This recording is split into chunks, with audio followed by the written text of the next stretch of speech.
Aku nggak ngerti kenapa masih banyak orang yang ngelihat Bitcoin cuma kayak koin digital buat trading harian. Kalau kamu pikir Bitcoin itu cuma spekulasi, berarti kamu belum ngerti konsepnya sama sekali.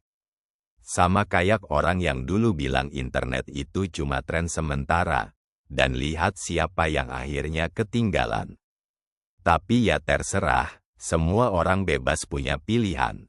Bedanya, orang yang ngerti bakal nyiapin masa depan dari sekarang, sementara yang skeptis akan sibuk nyari alasan kenapa mereka nggak masuk dari awal.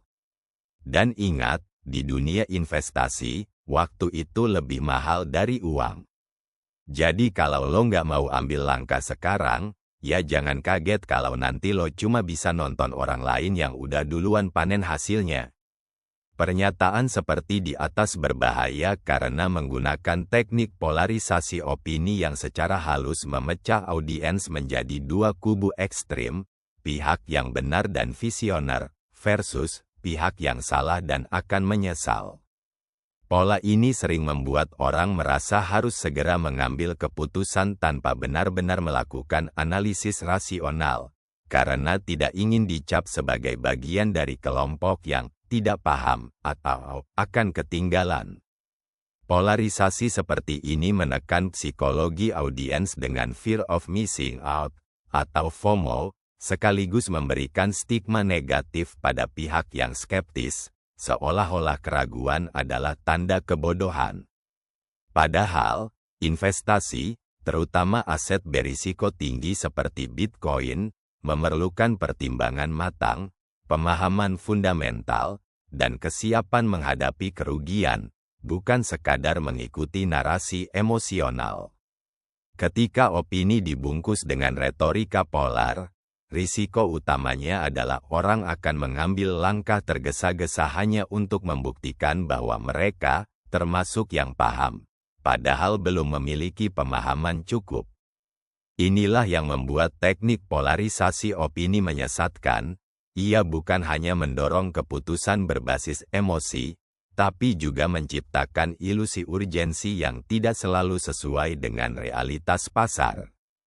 FOMO, ketakutan yang bisa menguras logika. Di era media sosial dan arus informasi yang bergerak secepat kedipan mata, fear of missing out atau FOMO menjadi salah satu fenomena psikologis yang paling sering memengaruhi keputusan manusia.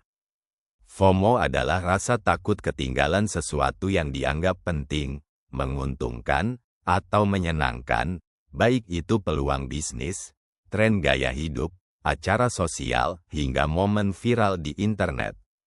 Ketika FOMO bekerja, pikiran kita tidak lagi tenang.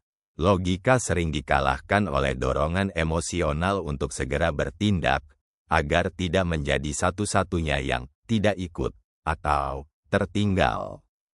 Dalam dunia investasi, FOMO bisa menjadi jebakan yang berbahaya.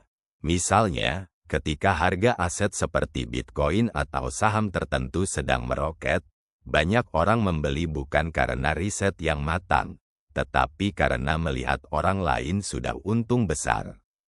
Akibatnya, mereka masuk di harga puncak dan justru terjebak kerugian saat pasar berbalik arah. FOMO memanipulasi persepsi kita tentang urgensi, seolah-olah kesempatan hanya ada sekarang atau tidak sama sekali, padahal kenyataannya dunia selalu menyediakan peluang baru bagi mereka yang sabar dan disiplin. Efek FOMO tidak hanya ada di dunia finansial. Dalam kehidupan sosial, ia mendorong kita untuk terus membandingkan diri dengan orang lain. Lihat teman liburan ke luar negeri, kita merasa hidup kita kurang menarik. Lihat orang lain meraih pencapaian, kita merasa tertinggal.